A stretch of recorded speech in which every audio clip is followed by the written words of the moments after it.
আবার প্রমাণ হলো ফেসবুকের ভার্চুয়াল জগতের সাথে বাস্তব জগতের মিল খুব সামান্যই। কারণ ফেসবুকে দেখা যাচ্ছিল জামায়াত নির্বাচনে জিতে এই শপথ নিল বলে, কিন্তু বাস্তবে দেখা গেল উল্টো চিত্র। সারা বিশ্ব জেনে গেল নির্বাচনে বড় ব্যবধানে জিতে গেছে বিএনপি, জিতে গেছেন তারেক রহমান। কিন্তু জামায়াত কি আদতে হারল, নাকি জানান দিল এবার মাঠ গোছানোর কাজটা এগিয়ে রাখা গেল? আসছে বার দেখা যাক কি হয়। মুক্তিযুদ্ধ জিতে গেল আসলে। আহমদ ছফা বলেছিলেন মুক্তিযুদ্ধকে বাদ দিয়ে এদেশে কিছু করা সম্ভব না, সেটাই প্রমাণ হলো। বীর মুক্তিযোদ্ধা ফজলুর রহমান সেটা প্রমাণ করে দিলেন। এই জনপদে ধর্ম কোনোদিনই এত সহিংস ছিল না যতটা সহিংসতা দেখিয়েছে গেল ১.৫ বছর। ভোট প্রমাণ করল মানুষ বুঝতে পেরেছে শান্তি আগে, ঠিক শান্তি না থাকলে উল্টো ধর্মের বদনাম। ২০০৮ সালে আওয়ামী লীগ যে বিরাট জয়টা পেয়েছিল, টেলিভিশনের স্কোরবোর্ড দেখে অনেকে ভাবতে শুরু করেছিল বিএনপি সেই ফলাফলকেও ছাড়িয়ে যাচ্ছে বোধহয়। কিন্তু তা হয়নি, কমও হয়নি তেমন। সেবার আওয়ামী লীগ পেয়েছিল ২৩০টা, এবার বিএনপি জোট ২১২টা, জামায়াত জোট পেয়েছে ৭৭টা। অর্থাৎ ২০০৮ সালে বিএনপির পাওয়া ৩০ আসনের দ্বিগুণেরও বেশি আসন পেয়েছে জামায়াত। ইতিহাসের সবচেয়ে ভালো ফল ঘরে তুলেছে জামায়াত। নির্বাচনের আগে জামায়াতের পক্ষে যে জনমত দেখা যাচ্ছিল তাতে দলটির আরও ভালো করার কথা।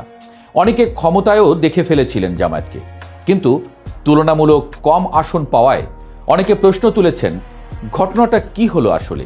ফেসবুকের আলাপ আর বাস্তবের দুনিয়া তাই বলে এতটা অমিল? সব দলই স্বীকার করেছে নির্বাচন গ্রহণযোগ্য হয়েছে। মাঝখানে যেসব ঘটনা ঘটেছে বাংলাদেশের মতো দেশগুলোতে এসব কিছু ঘটেই, এমনটা বলে তারা মেনেও নিয়েছেন। আমরা কিছুটা আলোচনা করতে পারি বরং সম্ভাবনা জাগিয়েও কেন জামায়াত আসন কম পেল, কিংবা জামায়াতের আসলে কিছু হারানোর ছিল কি। সবচেয়ে বড় যে আলোচনাটা সামনে আসছে তা হলো তরুণ প্রজন্মের রায়। হাসনাত আবদুল্লাহ, নাহিদ ইসলাম কিংবা আক্তার হোসেনরা যেভাবে বিজয়ের হাসি হেসেছেন, ঠিক তার উল্টো চিত্র আমরা দেখেছি সার্জিস আলম, নাসির উদ্দিন পাটোয়ারি কিংবা তাসনিম জারা ফুয়াদদের ক্ষেত্রে। জনগণ আসলে কি বার্তা দিল? খুব পরিষ্কার, মানুষ আর অশান্তি চায় না। হাসনাত বা নাহিদ যে ম্যাচিউরিটি বা রাজনৈতিক পরিপক্কতা দেখিয়েছেন, কিংবা আখতার যেভাবে জনসম্পৃক্ত থেকেছেন, অন্যরা হয়তো আবেগের বশে বা অতি বিপ্লবী হতে গিয়ে জনবিচ্ছিন্ন হয়ে পড়েছেন। মানুষ শান্তি চায়, স্থিতিশীলতা চায়। যারা অতিরিক্ত আগ্রাসী মনোভাব দেখিয়েছেন, ভোটাররা ব্যালট পেপারে নীরবে তাদের প্রত্যাখ্যান করেছেন।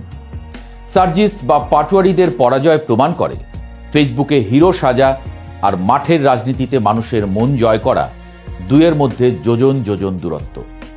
ভোটাররা সহিংসতা বা উগ্রতাকে না বলেছেন স্পষ্টভাবে। এবার আসা যাক তারেক রহমানের প্রসঙ্গে।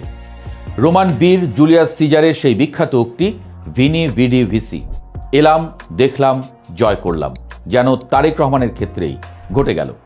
দীর্ঘ প্রবাস জীবন শেষে দেশে ফিরে তিনি যে অভাবনীয় ধীর স্থিরতার পরিচয় দিয়েছেন তা অনেক রাজনৈতিক বিশ্লেষককে চমকে দিয়েছে। ২০০১ সালের নির্বাচনের পর যে হাওয়া ভবন বা ক্ষমতার দাপট দেখা গিয়েছিল, এবারের তারেক রহমান যেন তার চেয়ে সম্পূর্ণ আলাদা এক চরিত্র। তিনি এসেই বিজয়ের মুকুট পরলেন, কিন্তু কোনো হুঙ্কার ছাড়লেন না। আন্তর্জাতিক অঙ্গন থেকেও বিএনপি ও তারেক রহমানের জন্য আসছে একের পর এক সুখবর। সচরাচর যা দেখা যায় না, এবার তাই ঘটল। ভারত এবং পাকিস্তান বৈরী দুই প্রতিবেশী রাষ্ট্রই তারেক রহমান এবং বিএনপিকে শুভেচ্ছা জানিয়েছেন। ভারতের প্রধানমন্ত্রী নরেন্দ্র মোদী যেমন ফোন করে অভিনন্দন জানিয়েছেন, তেমনি পাকিস্তানের প্রধানমন্ত্রীও বার্তা পাঠিয়েছেন। এর অর্থ খুব পরিষ্কার, দক্ষিণ এশিয়ার ভূ রাজনীতিতে বিএনপিকে এখন একটি ব্যালেন্সিং ফ্যাক্টর বা ভারসাম্যপূর্ণ শক্তি হিসেবে মেনে নিচ্ছে সবাই। শুধু তাই নয়, ঢাকার মার্কিন দূতাবাস থেকেও এসেছে উষ্ণ অভিনন্দন। আমেরিকা যে বাংলাদেশে একটি সুষ্ঠু নির্বাচন এবং গণতান্ত্রিক সরকার দেখতে চেয়েছিল, এই ফলাফলে তারা সন্তোষ প্রকাশ করেছেন। অর্থাৎ বিশ্বমঞ্চে তারেক রহমান এখন একজন গ্রহণযোগ্য এবং শক্তিশালী নেতা হিসেবে নিজের অবস্থান পাকা করে নিলেন। এখন প্রশ্ন হলো, বিএনপি কি নিশ্চিন্তে নাকে তেল দিয়ে ঘুমাবে? সেই সুযোগ কি আদৌ আছে? উত্তর হলো না, একদমই নেই। 17 বছর ক্ষমতার বাইরে ছিল বিএনপি। এই দীর্ঘ সময়ে রাষ্ট্র পরিচালনার অনেক কিছুই বদলে গেছে। প্রশাসনের রন্ধ্রে রন্ধ্রে জমে আছে পুরনো জঞ্জাল। মানুষ বিএনপিকে 200-র বেশি আসনে ম্যান্ডেট দিয়েছে ঠিকই, কিন্তু এই ম্যান্ডেট হলো পারফর্ম করার ম্যান্ডেট। মানুষ মুখিয়ে আছে বিএনপি আসলে কিভাবে দেশ চালায় তা দেখার জন্য। গত 1.5 যুগের বঞ্চনা আর ক্ষোভ থেকে মানুষ বিএনপিকে বেছে নিয়েছে। কিন্তু বিএনপি যদি জনতার এই চাওয়াকে সম্মান জানাতে না পারে, যদি আবার দুর্নীতি, স্বজনপ্রীতি বা দলীয়করণের পুরনো সংস্কৃতিতে ফিরে যায়, তবে জনগণ তাদের ছুঁড়ে ফেলতে দুবার ভাববে না।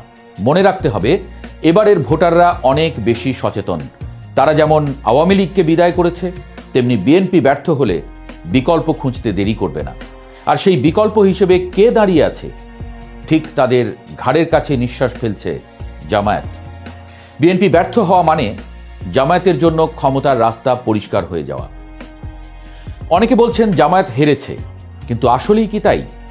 রাজনীতির দাবা খেলায় সবসময় কিস্তিমাত করাটাই সব নয়। কখনো কখনো পজিশন ঠিক রাখাটাই বড় চাল হয়ে দাঁড়ায়। জামায়াত 2024-25 সালে যে জনজোয়ার দেখেছিল, ভোটের বাক্সে তার পূর্ণ প্রতিফলন ঘটেনি সত্যি, কিন্তু 77টি আসন নিয়ে তারা এখন সংসদের প্রধান বিরোধী দল।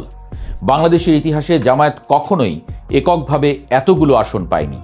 রাজনৈতিক বিশ্লেষকরা মনে করছেন জামায়াত আসলে 2026 সালের এই নির্বাচনকে তাদের ফাইনাল গেম হিসেবে দেখেনি। তারা এটাকে দেখছে 2031 সালের নির্বাচনের প্রস্তুতি পর্ব বা সেমিফাইনাল হিসেবে। সংসদের বিরোধী দল হিসেবে আগামী 5 বছর জামায়াত যে সুযোগ পাবে তা তাদের জন্য এক বিশাল রাজনৈতিক ট্রেনিং গ্রাউন্ড। তারা সংসদে কথা বলবে, সরকারের ভুল ধরবে, রাজপথে ইস্যুভিত্তিক আন্দোলন করবে এবং এর মাধ্যমে নিজেদেরকে একটি পূর্ণাঙ্গ ও দায়িত্বশীল রাজনৈতিক দল হিসেবে জনগণের সামনে তুলে ধরবে। সংসদে বিরোধী দল হিসেবে জামায়াত যে এবার কাঁপাবে তা এখনই আঁচ করা যাচ্ছে। তাদের নির্বাচিত এমপিদের অধিকাংশই উচ্চশিক্ষিত এবং ভালো বক্তা। সরকারি দলকে চাপে রাখার মতো যথেষ্ট রসদ তাদের হাতে আছে। এই 5 বছর হবে জামায়াতের জন্য নিজেকে ঘষে মেজে তৈরি করার সময়। তারা দেখাবে তারা শুধু ধর্মীয় দল নয়, তারা রাষ্ট্র পরিচালনাতেও দক্ষ হতে পারে। জামায়াতের নীতি নির্ধারকরা খুব ভালো করেই জানেন বিএনপি দীর্ঘদিন ক্ষমতার বাইরে থাকায় তাদের ভুল করার সম্ভাবনা প্রবল। আর বিএনপি ভুল করলেই সেই স্পেসটা দখল করবে জামায়াত। মানুষ যখন দেখবে বিএনপিও পারছে না, তখন তাদের সামনে পরীক্ষিত বিকল্প থাকবে একটাই, জামায়াত ইসলামী। তাই 77 আসনকে জামায়াত পরাজয় হিসেবে দেখছে না, বরং 2031 সালে একক সংখ্যাগরিষ্ঠতা নিয়ে ক্ষমতায় আসার সিঁড়ি হিসেবে দেখতে পারে। তারা মাঠ গোছানোর কাজটা এই নির্বাচনের মাধ্যমে অনেকটা এগিয়ে রাখল। এখন শুধু সময়ের অপেক্ষা আর বিএনপির ভুল চালের দিকে তাকিয়ে থাকা।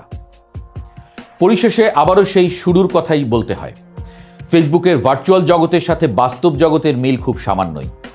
ফেসবুকে মনে হয়েছিল জামায়াত সুইপ করবে, কিন্তু বাস্তবে বিএনপি ল্যান্ডস্লাইড ভিক্টরি পেল। আবার ফেসবুকে মনে হয়েছিল ছাত্রনেতারা সবাই জিতে যাবে, কিন্তু বাস্তবে দেখা গেল মানুষ বেছে বেছে ভোট দিয়েছে। শান্তি, স্থিতি আর অভিজ্ঞতার উপরই ভরসা রেখেছে জনগণ। আগামী দিনগুলো বাংলাদেশের রাজনীতির জন্য তাই খুবই গুরুত্বপূর্ণ। একদিকে তারেক রহমানের নেতৃত্বে বিএনপির গভর্নেন্সের পরীক্ষা, অন্যদিকে প্রধান বিরোধী দল হিসেবে জামায়াতের শক্তিশালী হয়ে ওঠার চেষ্টা। আর এই দুইয়ের মাঝখানে দাঁড়িয়ে সাধারণ মানুষ, যারা আর কোনো সংঘাত চায় না, শুধু একটু শান্তিতে বাঁচতে চায়। এখন দেখার বিষয় 2031 সালের আগে রাজনীতির জল কোন দিকে গড়ায়। তারেক রহমানকে দ্য প্রেসের পক্ষ থেকে অভিনন্দন।